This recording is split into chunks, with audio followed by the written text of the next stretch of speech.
Okay, there we are live. Yay.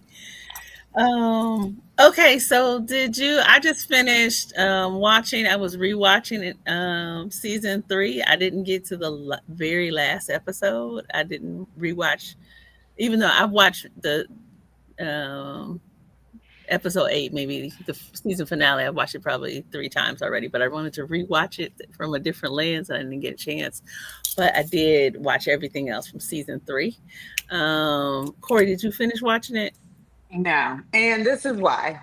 Because when that girl got sick on the second episode, I was like, I'm not going to do it because you ain't even supposed to be there. Like, why are you in this white people house catching whatever she got? Because I don't even know. The doctor just came. And I was like, yeah, I'm out. Like, I am not going to finish this season. I understand that people are enraptured, but maybe because I skipped the second from the first season, I'm just like this is bothering me in my spirit. So yeah, I didn't get beyond the second episode of the third season. Oh, it was great. There was so much stuff in there. Okay, but I mean, Angela, but you the saw stuff, if everything, she right? ain't supposed to be there, it kind of don't matter. I'm just like, why are you there, girl? Like, go have your own show. Like, go do that.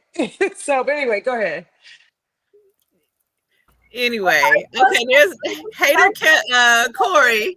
show. TVs, they weren't invented. Then I was like, oh, yes, we were waiting for her to have her own show.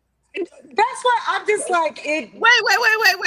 This is it. Before you jump in, wait a minute. It's related. Did you watch all of season 3, right? Yes. Well, yeah, I know you watch everything.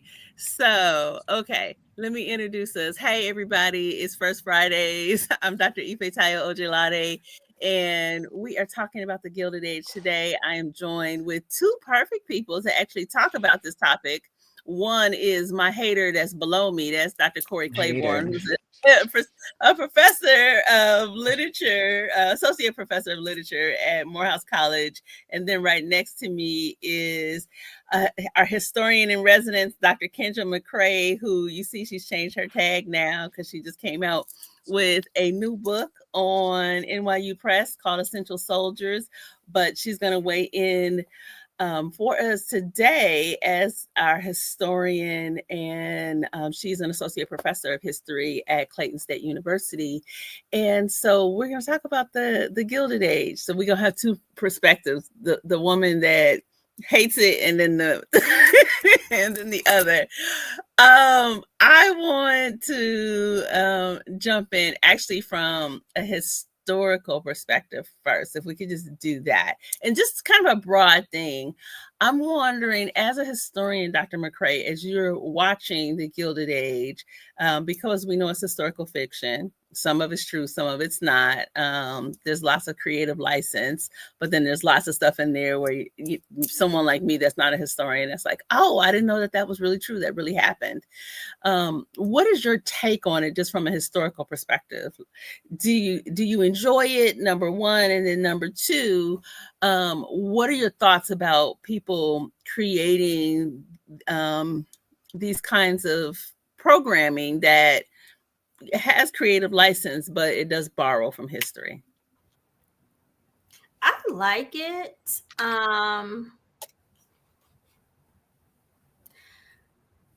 It helps me explain themes to my students and when and where I can find a clip, because I'm usually not logged into my HBO Max at the job.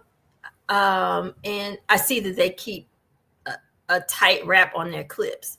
But when and where I can find clips, the students are interested. And the other day, I actually found a clip that someone had posted on TikTok where they were filming their device. And you could hear them emoting. So they're like, See, that's why you got to show people. And it made the students even more into it. So then when I told them to talk about these issues, changing gender roles, okay, think about it's a rapidly changing society. These are the elements that are driving the change. So think about that. At the end, then the students added on to what they thought the characters would say after the clip. And I was like, thank you. Like, I'm engaging them. They're not right. So I appreciate it. For me, I like to look to see what happened with this person, like T. Thomas Fortune. Like, I know this much about T. Thomas Fortune, but why they play him to the left like they that? They did him dirty. They did T.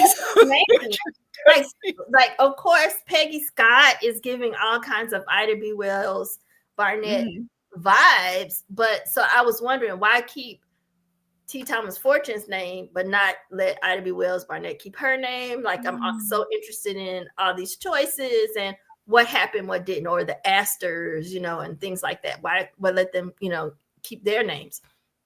So I'm enthralled, but I do understand that this could be problematic for people who are not going to do the work in terms of research. Yeah. I mean, I think about that. We just dive right in there to T. Thomas Fortune. Dr. Claiborne, did you see any of the parts with T. Thomas Fortune? No, they mentioned him, but I didn't see him. Okay. Yeah. So it's so interesting because he's this prominent figure, at least in the first 2 seasons. I mean, and he's clearly this well-known Black publisher, like all the stuff that we know is true about him, but then they also make him into this like sleazy womanizer. You're like, wait. And I mean, it's so like egregious that I was like, I wonder if he was like this in real life. So of course I went and go and look it up, and obviously enough people looked it up that it's almost one of the first things that comes up when you look it up, where they're like, oh, this is fiction. There's no evidence that he was a womanizer like that. And to me, if they wanted to do something controversial, I think that they could have, I mean, there's enough evidence. I was just reading a book. I think I was telling y'all in our chat. I was just reading a book that he unfortunately had a problem with abusing alcohol because he was always struggling with the paper. And so if they wanted to do something, I think they could have done that. But just to make him this like straight up womanizer. And I don't even know if is that the word that you would call it, a womanizer? Yeah, I mean, it's to a predatory level, not like, hey, I'm, in an open marriage with my wife, and I'm dealing in consenting adults. He's like using coercion and force and, dangling opportunities in front of women to kind of, force them to have affairs with him and things. So yeah, they made him pretty bad. And I'm not so sure about that part. I don't like that part. I think they should, if they're going to do a character like that, they should go ahead and, sort of change their name too. Like, hey, name him T. Thomas Broke. I don't know. Just change something about it so that you're not attributing all this, in particular, foul behavior to somebody who didn't exist. And that was my problem, if you remember, with The Harder They Fall. Because I was like, these are real people. Right. Nat Love wrote his own narrative, and he was awesome, right? And he didn't go out trying to be a gangster. He literally was a Pullman porter and organized. He was a labor organizer who made sure that they had pensions and a place to live for everybody who was coming up out of slavery, who then moved to Chicago. So I was like, his story is so fascinating, and Stagecoach Mary and all these people who are literally real people. And so I feel like this is one of the things that, to make it more interesting. And so true, just like in The Harder They Fall, if it makes you go back and, let me see who Stagecoach Mary is. And you don't stop at that thing, she was dark skinned and big, and the girl in here is light skinned. So if it doesn't stop you at, was he a womanizer for T. Thomas Fortune, but then you want to go back and actually learn about what T. Thomas Fortune did and who he was and why he's important in Black history, then I think it's okay. But it's always that kind of question, like a lot of people are going to stop at, this is all I want to know about them. And what we are learning from a lot of people is Du Bois included, like a lot of them had foul behavior, right? Like, so if you're just gonna go back in history and only be like, oh, well, why was Arnett Bontemps? What was he talking about? Like, what was this other person doing? I'm sure you can find all kind of nonsense, but Mhm. I wanted to, and especially since Erica Armstrong Dunbar is one of the producers and a, contributing, the main contributing historian for the Gilded Age. I really kind of, I'm like, girl, you know how to write stories about history, and maybe, you know, think about including their real lives. Is all I'm saying. Yeah. I mean, it's so funny because and Jamila, I wanted you to weigh in on this. I just saw this part where they had the suffrage meeting at the house, and so I was looking at that again, and what I noticed, and I really kind of zoomed in this time, is that the suffrage meeting is going on, and is at Miss Van Ryan's house. Well, now it's her house, but she's not running the house anymore. You talking about the And temperance meeting, or is it something else? Or this is no, this later is on the in suffrage season 3? meeting. Yeah, So more yeah, than you would Okay. have to get to the end Okay. All right. for this. And Oops. so on the left hand side is mostly white women, and on the right hand side is mostly the Black women. And there's a sprinkling of white women in there. And I thought that was so interesting because I was thinking people are going to question whether or not white and Black suffragists actually would have a meeting together. And I wondered from a historical perspective if you have any knowledge about that. That you could chime in on. They did. If you go down the rabbit hole of just looking at Ida B. Wells' Mm-hmm. experiences with the suffrage movement, you'll see that she organized, or at least was open to organizing in concert with white women around the issue of suffrage. But there's evidence, there are rumors that some of the white women were open as well, right? Particularly, let's say, for instance, if you had met a woman who had a Quaker background, right? Mm-hmm. Maybe she would be open, and she was from the North, right? But that there's in particular a contingent of Southern suffragists who refused to work with Black women suffragists, and could tend to dominate the tone and tenor of the suffrage movement, so that their numbers and the money, the purse strings that they held would force white suffragists who may have been open to organizing across racial lines to back down on that. Am I making sense, or am I too vague?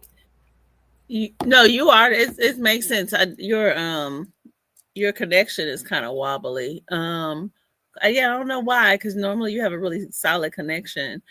Corrie, I'm curious. Okay, so you jump in because you were definitely the hater from season 1. So just briefly tell us why you were like, no, this wasn't my series. And we were all like, and actually, I'm really surprised because I thought of all people as a literature professor that you would have enjoyed this series. I mean, maybe because I am, right? So, and this is what, it's not even that it's historical, because people are like, oh, a lot of times I don't even like history. Obviously, I like it. I don't like Victorian clothes too. That's another thing. So maybe that's a fashion hater thing. Just the style, the women's, it's like overly ornate with a lot of ruffles. I don't feel it. So that's just a personal thing.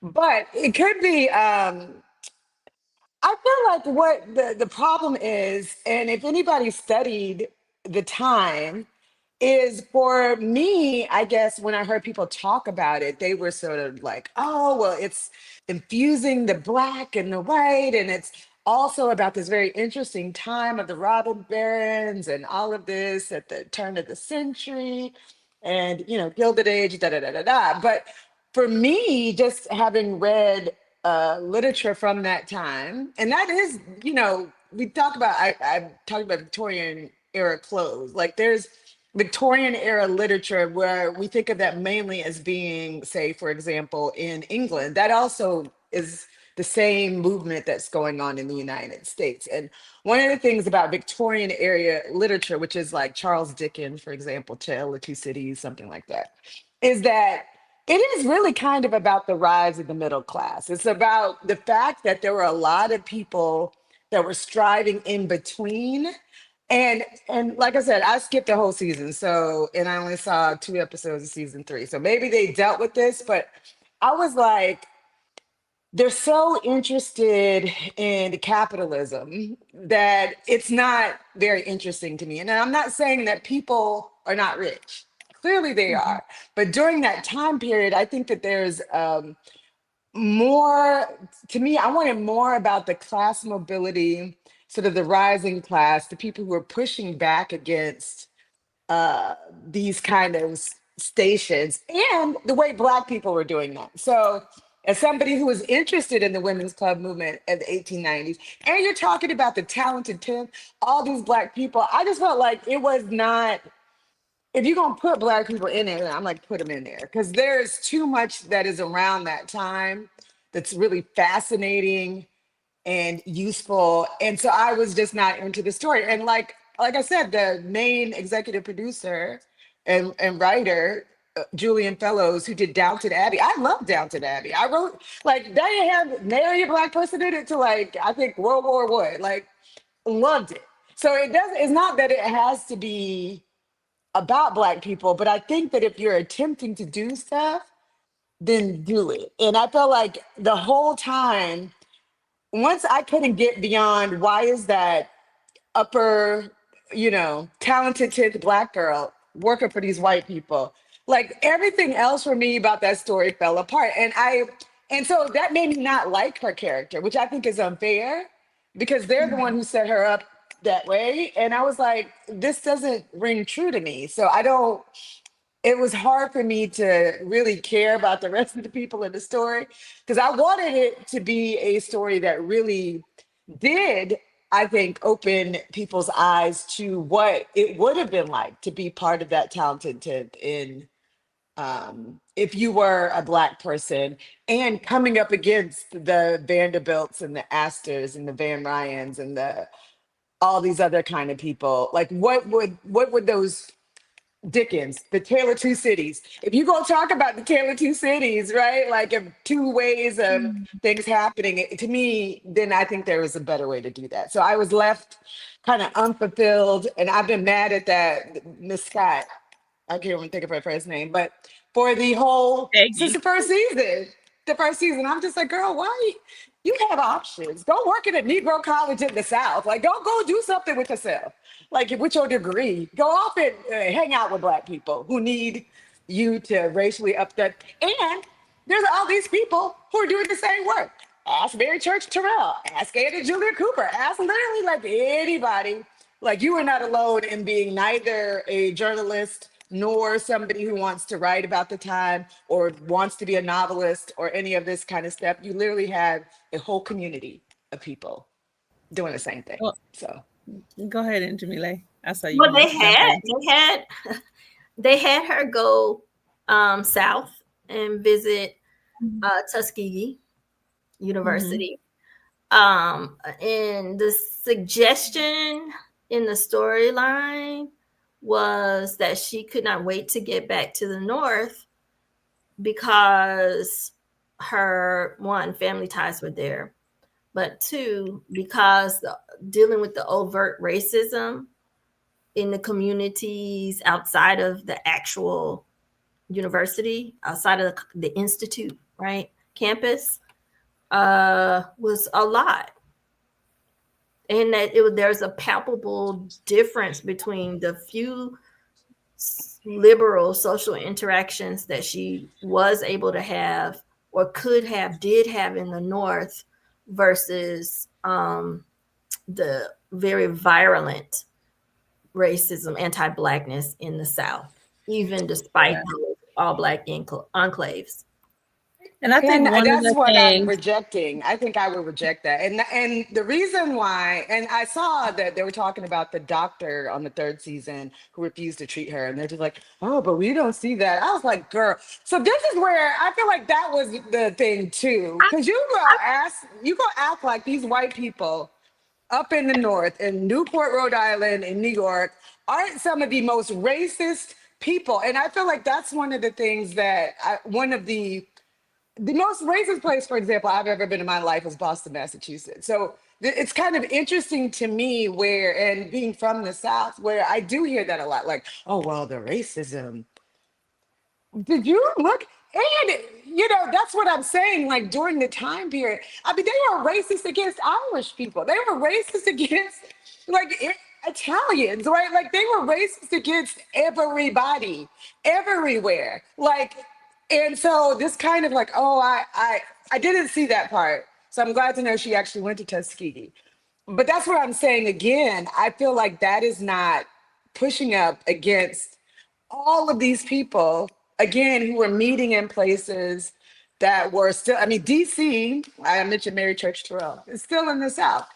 Anna Julie Cooper, still in the South. Like all these people are coming up out of Memphis and North Carolina and whatever. I just feel like that was one of the things where, again, like I said, if she was in community, and she would have been in community in New York with those same Black people and them same people that were traveling south, I feel like they would have pushed against that. Oh, Tuskegee, the virulent racism. Girl, like, have you looked at New York? Like, have you looked at these places? yeah, I think so. As I listen to you, Corrie, I think one of the things perhaps is, and this may speak to this pacing of the series, is a lot of the critique that you have, those things actually were addressed in the series. I think it may have been just the pacing of it, because there were absolute times where they were acknowledging and addressing the racism that was in New York. You never saw, and particularly Peggy Scott's father is and so if y'all haven't seen it, we're going to talk about a bunch of spoilers. So, turn it off if you don't want the spoilers. Miss Scott's father is not an angel. He's done some pretty horrible stuff as it relates to her. So I'm not necessarily trying to say he was a wonderful man. But one of the things that I did see with him is that he was consistently calling out racism, and he wasn't allowing people to be genteel and pretend like racism doesn't exist. So, for example, what it sounds like you missed is when Peggy got sick and the white doctor wouldn't treat her, Miss Van Ryan had them go send for her parents. And so the parents came and they brought in Dr. Kirkland. So that's how her we're thinking fiance comes into the picture. And she was acting surprised that her white doctor would not treat Peggy. And Peggy's father called it out. Like, he was very direct and saying, you're thinking because you have all this genteel, ways about yourself, that perhaps this doesn't exist. But the reality is that most of these people on Fifth Avenue would not treat us well. And she did acknowledge that. So I think I was actually surprised in the ways, and I see it in Jamila, I'm gonna let you jump in because I see you shaking your head. I was surprised in the ways that they were actually talking about the racism that was there. And I never saw them just let it go. I saw consistently throughout in a way but that's the third surprised me a lot. season. Third No, season. I'm So saying, that's what I'm saying. I can tell that you didn't see enough. And I think no, that's because after the first season, I'm like, oh, I ain't gonna make it. I am not going to make it. But did you say you saw the whole first season? The whole first season, I didn't see any of the second, and then I did see the part where the Black doctor comes. So that is where I ended, right? So I did see the father explaining, oh yeah, it's racism, da da da da. But I was still like, she don't have to be there, right? Like, so that's where I was like, girl should have been in her Black house.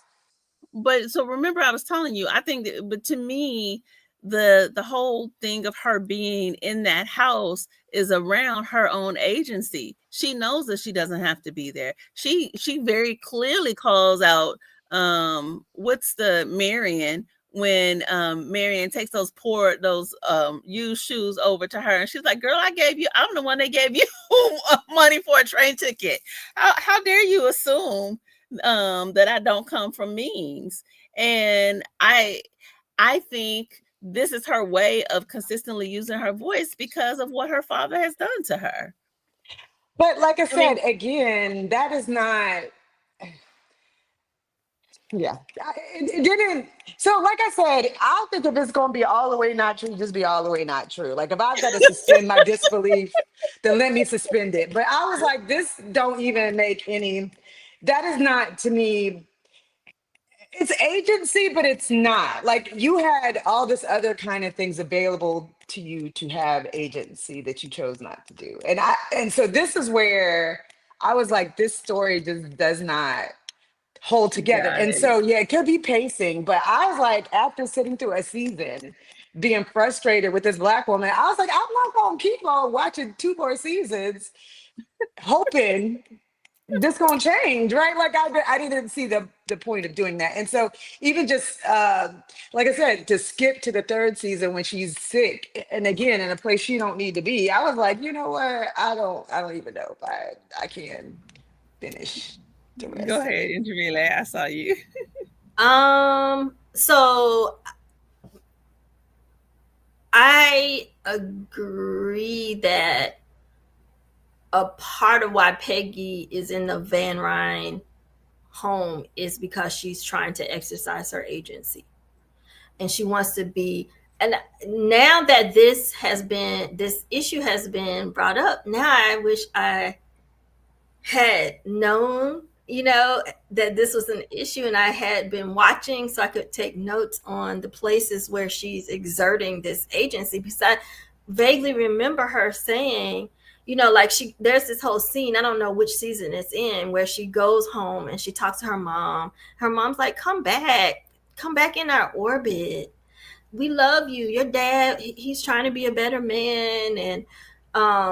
And Peggy's like, well, I guess. And so there's this period where she was trying to be outside of her mother and father's connections because of some hurt that was meted out by her dad.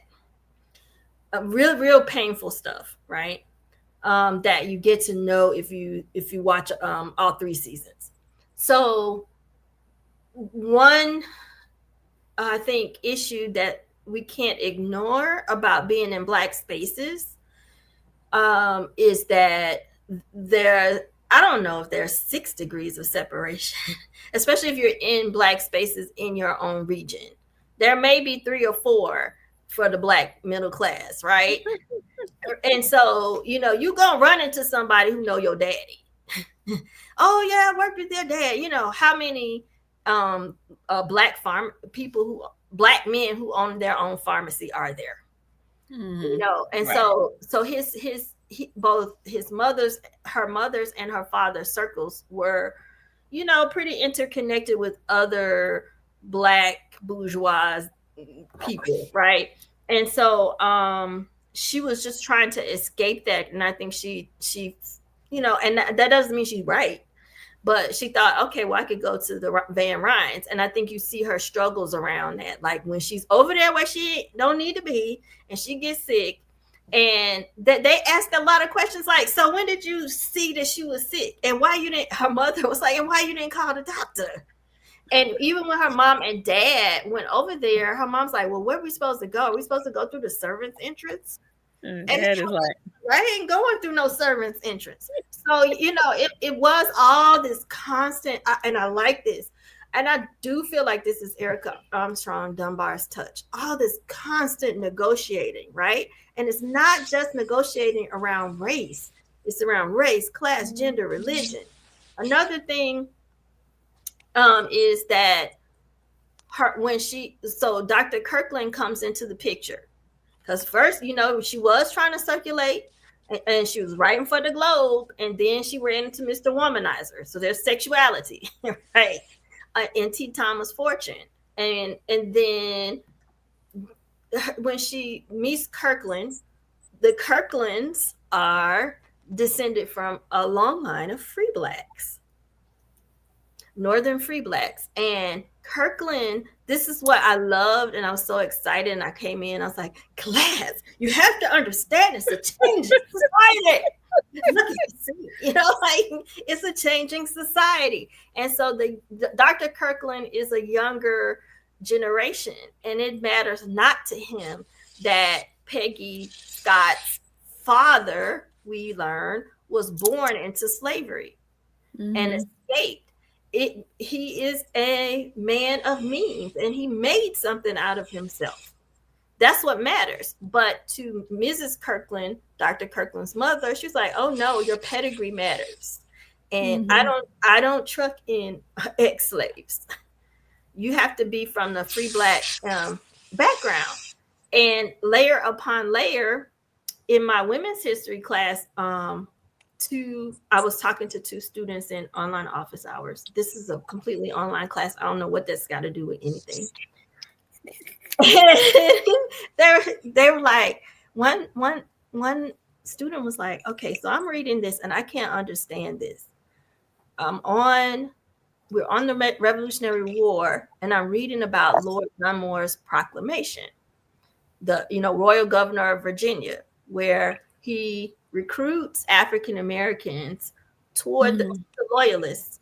But all these people, including African Americans, are like, no, I don't think I'm gonna do that. And she was like, why would anybody care which side you joined if you were gonna get your freedom? You were promised your freedom and you were doing it to get your freedom. I was like, look at the Gilded Age. Because when Mrs. Kirkland it's like, I only truck in free blacks, and my line goes all the way back to the Revolutionary War. When somebody says which side, and it's loyalist. Like the student was like, why would anybody care? And I was like, all the way. This shows up as a point of tension in the Gilded Age, like which side. And there are other places where I'm like, nobody stops talking about which side. How many people? How many African Americans served on which side? And does that mean you're unpatriotic? If you know what I mean? So I really think that they do a good job of getting all this nuance. And what does this have to do with Peggy Scott? It's like you get ensconced in Black spaces, but that doesn't do away with the intersectional kinds of issues that you deal with. And I just think that she chose to deal with Marion's ignorance. And I think Marion, they try to make her mean will over, Dr. Kirkland's mother was quite willful in not wanting no ex-slave babies in her. And I'm saying that I don't agree with that at all. But, that's how she was colorist too. Yeah, she had it. I want us to shift to kind of some of the other women that are in the story that really stood out to me. Aurora Fane, with her husband leaving her for another woman, divorcing her. Oh yeah. At the beginning of season 3. So I want to talk about Aurora. I want to talk about Bertha, who's one of the main characters, who is off the chain, and I want to talk about her daughter Gladys. But Aurora Fane, I sat there when I was looking at season 3 again, and this part where her husband is coming in and basically like, I found another woman, I'm spending some time with her, I'm out. And she's like, this is going to ruin me. And he's just like, whatever, I'm about to be with this chick. And just sitting there, like, I've always known that at that time, like even my grandparents' time, like it wasn't okay to get a divorce. So I knew it wasn't okay then. But I was sitting there with like all the implications of what this means, and that everybody then ostracizes her because her husband cheats on her, and that whole dynamic. And I wonder if y'all could just weigh in on that, because that really like sat with me, and I really had a lot of empathy for her because of what happened. And then there was this part, and I don't remember in the first 2 seasons, I think she was kind of silent or indifferent. I thought it was interesting that she ends up showing up at the suffragist meeting later on. So she's at the interracial suffragist meeting. So wasn't sure about that part. But just what are your thoughts about her and having to navigate society after her husband leaves her for another woman, and how she's essentially blamed for it? Well, I mean, I think that's one of the things about, society and society of that era, which I only saw those 2 episodes. So I don't know how it worked out, but I mean, I saw It the didn't part work where he out well. comes to her.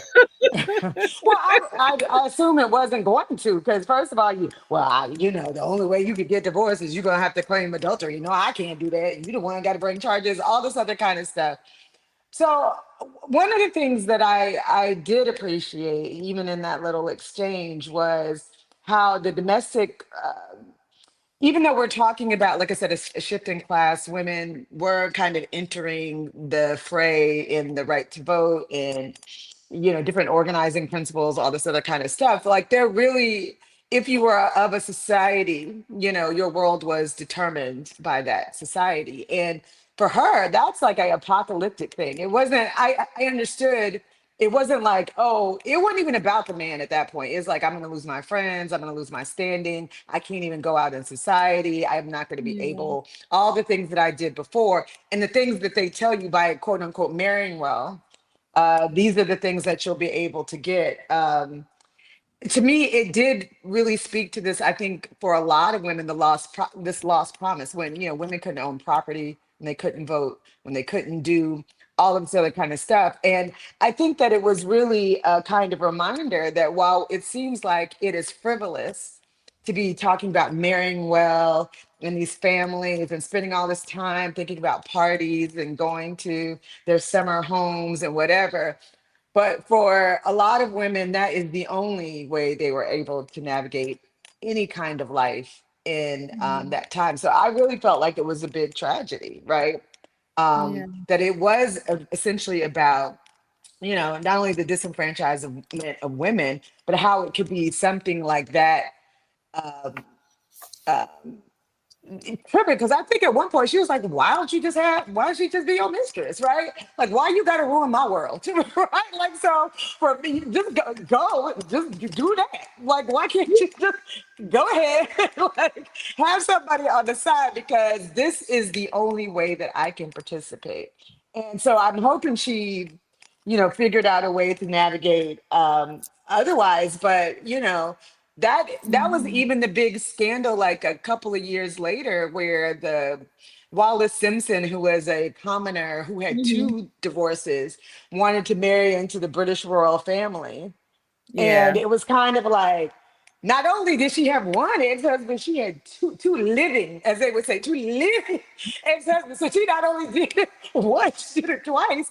And you're gonna act like, when this is supposed to be and so it is a lot about class, because it assumes only low class women uh, gay husband and litter around and do all this other kind of stuff. So I did actually, that is one thing about her character I was interested in. It's just the other characters that I wasn't. Yeah.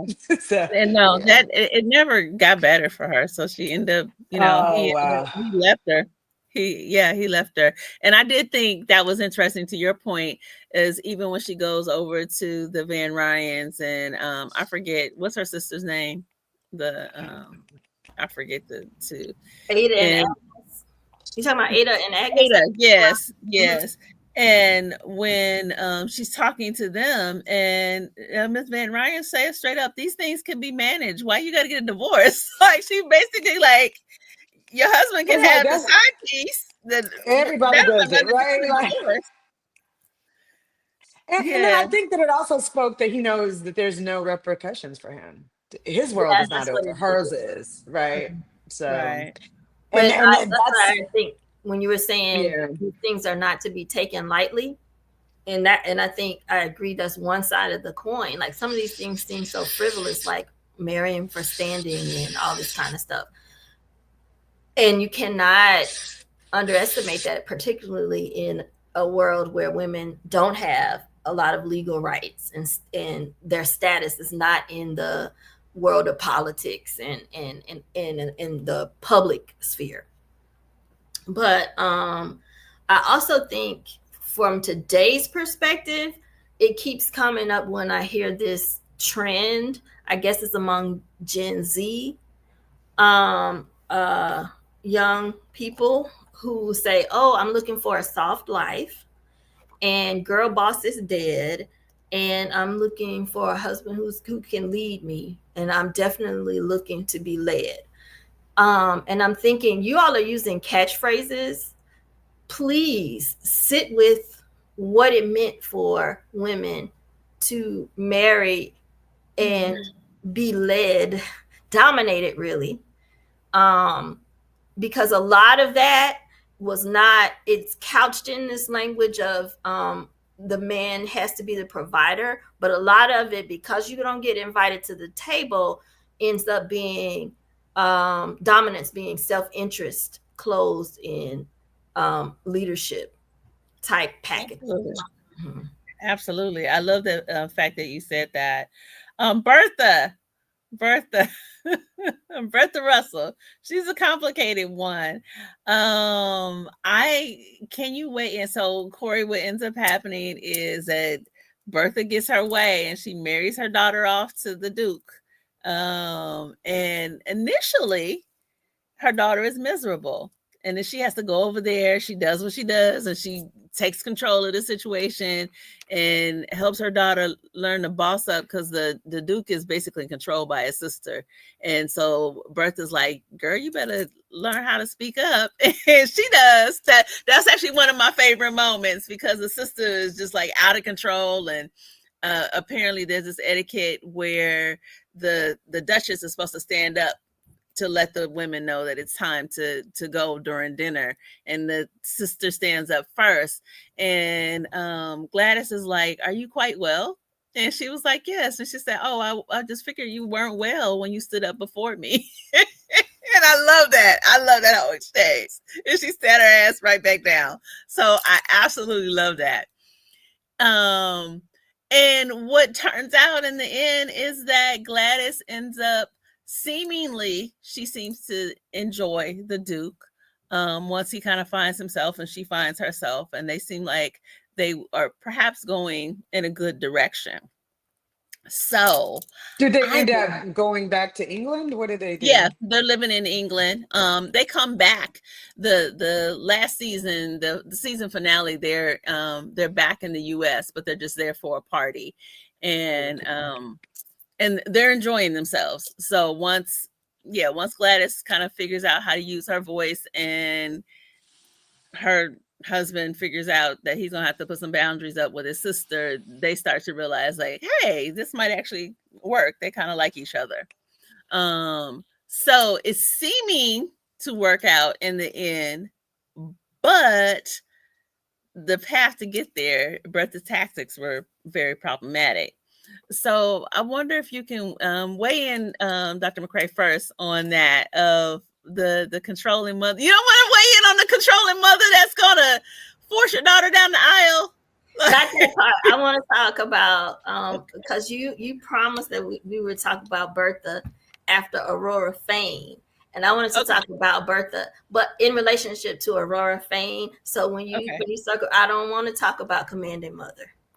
Okay, no Commanding Mothers. Okay, we'll just talk about Bertha. Talk to me about Bertha and her presentation. It's funny because I actually kind of like Bertha in some ways. I mean, there's stuff that she takes too far. I didn't like. Actually, let me say it this way. I liked her season 1 and 2. I wasn't mad at her with trying to find her way in society and had opening the Met and all that kind of stuff. Wasn't mad at any of that. Where I started disliking her is when she forced that child down the aisle. That's when I was like, no. So I don't like that. So tell me your thoughts, Bertha. She is a again, I think she is the personification of when this the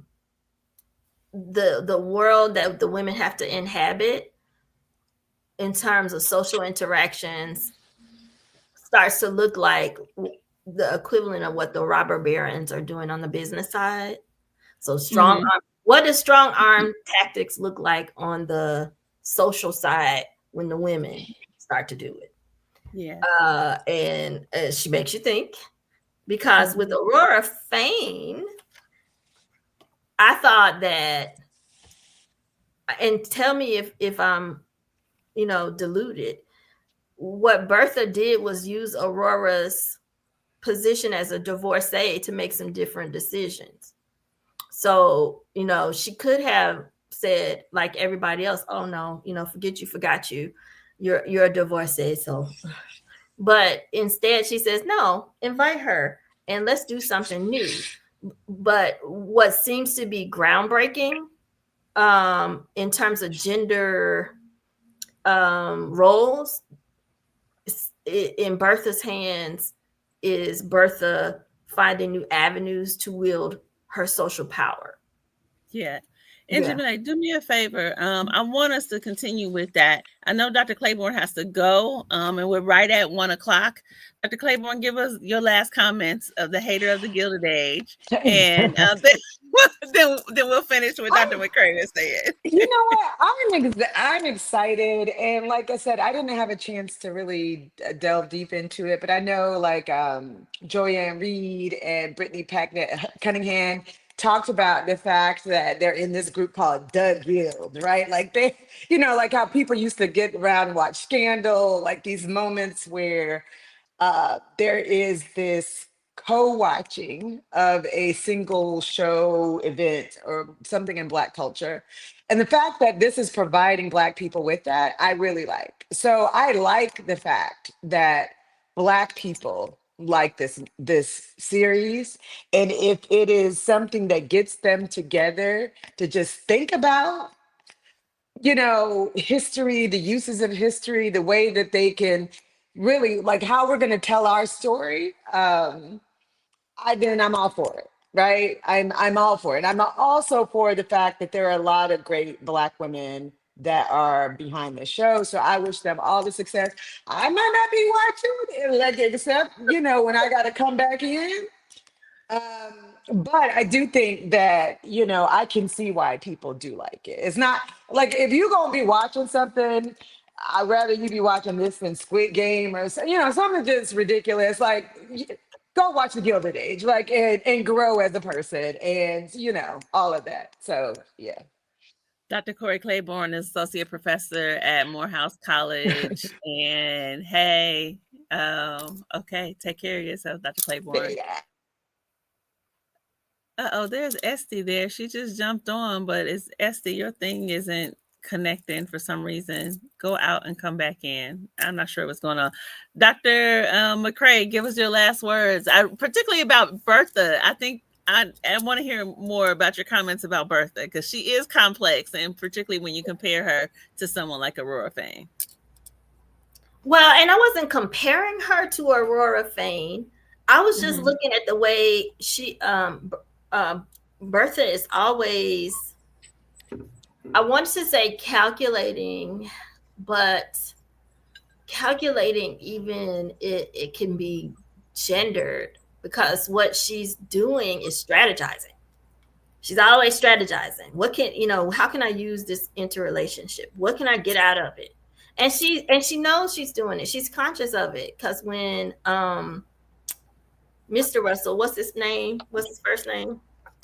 George Russell. Yes, thank you. But George is like, you're going too far, because he didn't like the way she strong-armed Gladys into what he considered to be an arranged marriage. I guess by most means, most definitions, it would be considered an arranged marriage.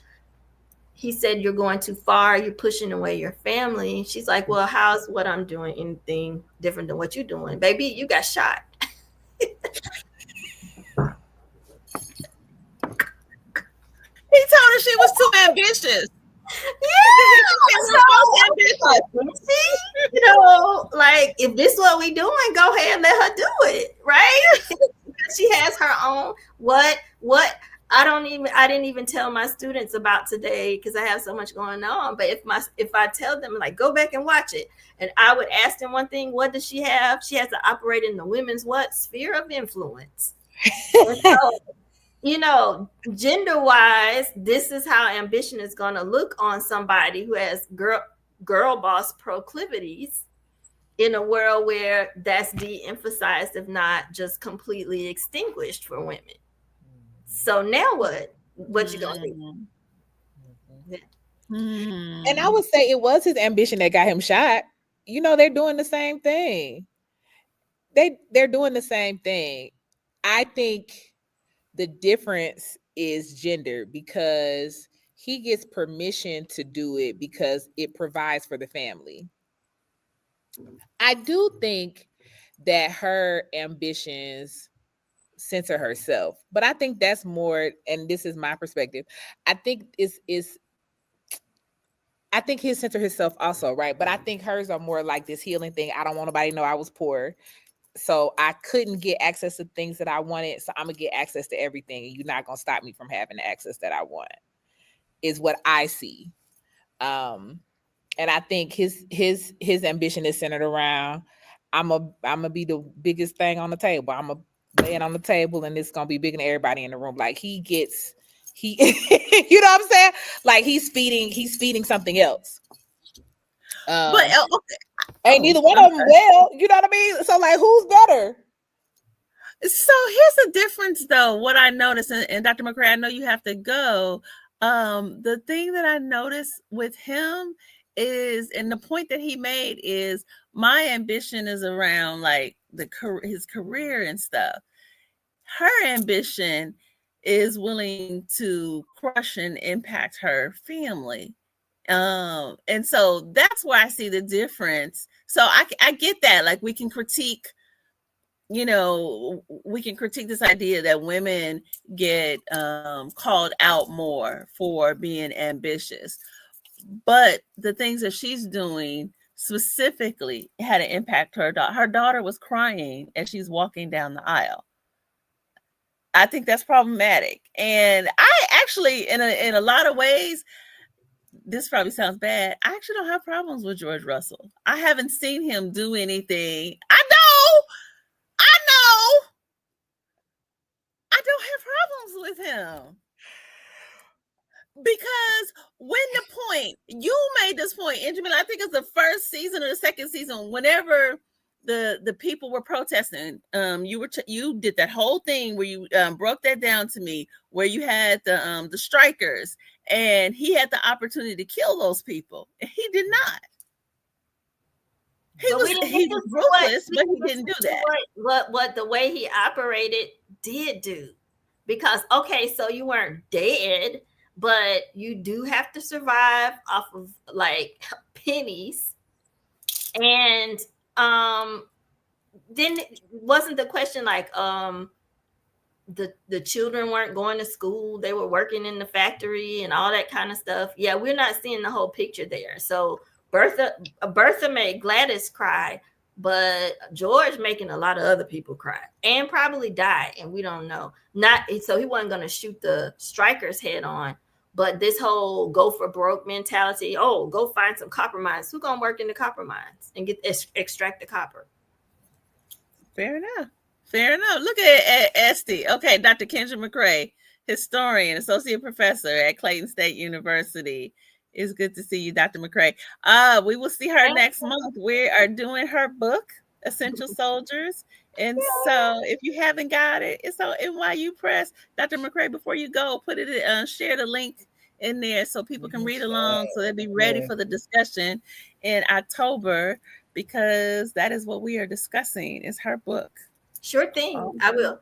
Thank you. Okay. See you next time.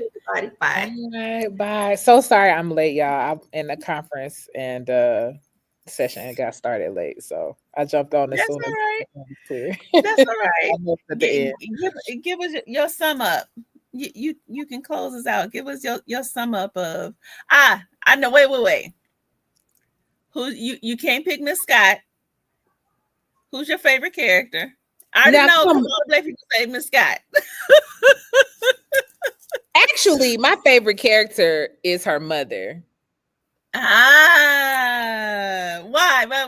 We didn't talk about her mother at all. We didn't talk about Mrs. Scott. Oh, look at me, some at the end. Yeah. Actually, yeah, my favorite character, I do like Miss Scott a lot. I like Peggy a lot.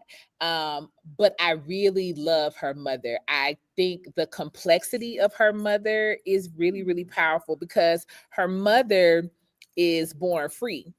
Mm-hmm. But marries a man who was enslaved that started his own business.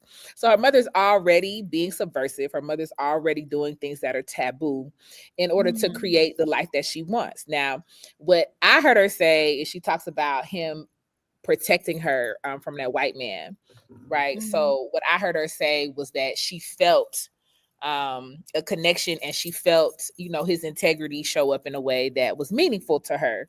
So I love that and understand the subtext that's not in, the writing of what that cost in Black elite culture to then be a woman from Newport that marries a previously enslaved man because of that feeling. And to be willing to go against same said man when you find out that he has your grandchild adopted. Right. But for me, it's that powerful moment where they're on the stairs and the doctor, I'm sorry, I'm coming from a whole nother context, so I'm not remembering the characters' names right now. Dr. Kirkland. Thank you. Dr. Kirkland hasn't broken up with Peggy, but he's come to be like, this is what my mom told me. Like, I don't know what I'm gonna do. I don't know what to do with this information. And Peggy is assuming that, she's going to be out of this relationship that she's come to love and, not be able to be with him. And she's crying. And the mama says, you are worthy of a love that you deserve. Elite Black woman in 1883 telling that baby, I know he's a doctor from an elite Black free family that just saved this white man. And I don't care if he can't accept this about you. He don't deserve you. You are worthy of somebody that does. Yes. I do love that. I do love that. Yeah. When that played, I had to stop it. My wife was like, because I was like, the power, right? Of that's not usually what we get from mamas, especially when they know, like with us talking about birth, that there is a cost based on who you choose to marry and what that comes with. Peggy's divorced or annulled and, has already birthed a child. Those are life experiences that come with harsh social consequences among the Black elite. That's a big deal for her to say, I ain't worried about him being a doctor. Yeah. Is he worthy of you? I heard that. And you know what I noticed about her? I'm so glad that you brought her up. Is throughout. So there's this one thing with the dad and the, annulling the marriage against her will and taking the baby and all that other kind of stuff. So there's all that shadiness that goes on with her father. And what you see is that what you would expect of women of that time, that her mother was silent for a lot of that. And then she got to a point where she was like, no, this is what we're not doing.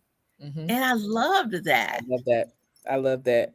And I love that they showed her being upset with him and the marriage being disrupted when the baby died. That they show her being angry, that they show her grief, that it to me, it showed the complexity of what Black people were navigating, right? That it's not just that I'm mad at him because he lied and he kept a secret, but this family is valuable to me. It means something to me that my child had a child. And now because of you being invested in these systems, really, because that's what's going on, because you're investing in these systems and you don't like who she married. Now my grandchild is dead. Right. And so I really think that complexity for me reflects a lot of Black life, even Black life in elite spaces. And I appreciate the vulnerability and the humanity that we see in that. One more thing, and I didn't necessarily want to end on this note, but I feel like I just feel obligated to go here around class, because we didn't really talk enough about class outside of, you know, the class dynamics with the Black elite. I was completely enthralled in how they consistently went back to the staff in the houses and showed the lives of the staff. And I was particularly interested in John's story. So this, you know, story of the American dream, you know, Yeah. if you will, like not having nothing, and then he got more money. Then the opportunity, right? He got more money than Miss Van Ryn. And they upset. All the struggle around that, his own struggle with his own identity, the other staff cheering him, Miss Van Ryan's struggle with that. Like, so tell me your thoughts about that, because I was just so intrigued by all of it. I think this is just so well written. I mean, you know, it's TV. But I think what I love is them showing his own complexity around that of having been abandoned, which is happening a lot, right? Also, at this time, foreigners aren't white yet. I don't know if y'all covered that, Right. but like, no, we didn't. But yeah, aren't considered white yet, right? So and he's not technically a foreigner. I'm talking about other people in the house.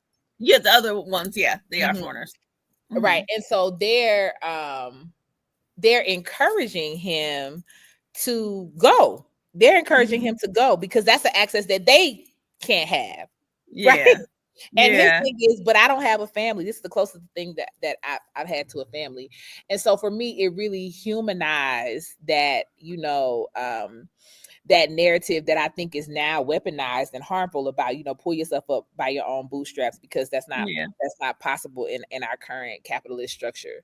But I thought it was really, really wonderful because you see the complexity of him as a person who's trying to navigate a gift, really, right? His own curiosity, his own gift, his own desire to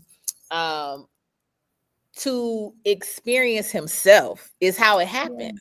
Right. Yeah. He wasn't looking for the next come up. He was like, I just, you know, I can't stop thinking about why it doesn't work. Right. That's how it starts. Yeah. And so for me, that humanizing of the human experience and how that really was an opportunity to use your gifts to access a different life and a different experience, I thought was really important. And I appreciate, at least for where his character is now, that he invites, you know what I'm saying? Like he invites his colleague, no, you sit at the other end of the table. You're my guest, right?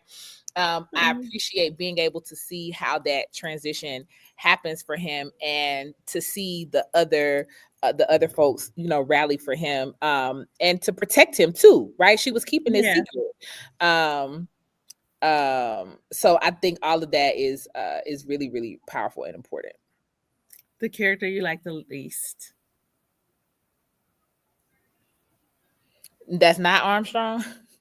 Because I think we're set up to be. Yeah. Armstrong is an easy person not to like. Yeah. Okay. As much as I don't agree with you about George, I'm frustrated with Bertha. I'm frustrated with Bertha, and I think the historical nerd in me also is frustrated because I know who her character is modeled after in real life. And so, like, even when we talked about Gladys getting married, right? Gladys is modeled after Consuelo Vanderbilt, who they say literally was weeping, crying so hard that they couldn't have a wedding. They had to wait because she was just that upset and did not want to. Because they call them dollar princesses, I believe, where you know there's all of these aristocrats in Europe who because of famine and just other natural circumstances can't maintain their properties and can't maintain financially their statue. And then in the land of opportunity, there are all these rich white people who want status that's considered global status. And so they're marrying off their children. This is the thing that was really happening. Anyway, so I know that it's complicated by that. But I do think that Bertha sees people as chess people, and that is bothersome for me. I don't like seeing that, and I think that is a way that I experience. You know, I experience those kind of women sometimes in workspaces and in professional spaces, and that use people as strategy and not strategy as strategy. Even though I think her ambition is just the same as George's, and it's her way of getting the kind of power that women had access to. And I think that she does in some ways use it in ways that are powerful. She's welcoming divorced women. That's a big deal. She's encouraging the forward movement of culture with the Met. That's a big deal. So I appreciate that she's doing other things too that are important, because I mean, you know, she does have the right to be in these spaces, but not at the cost of people. Uh-oh. Is it me? Is it her? You're frozen for me.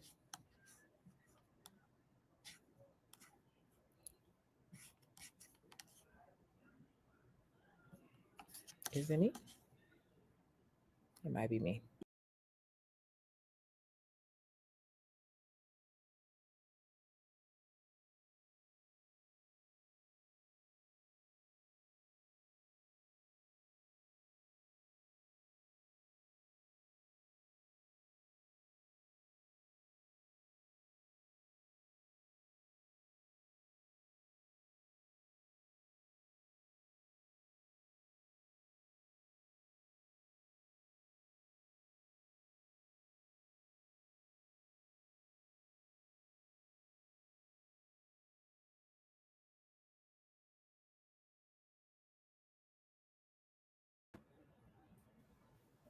That's crazy. I guess that's the sign. It's time to go.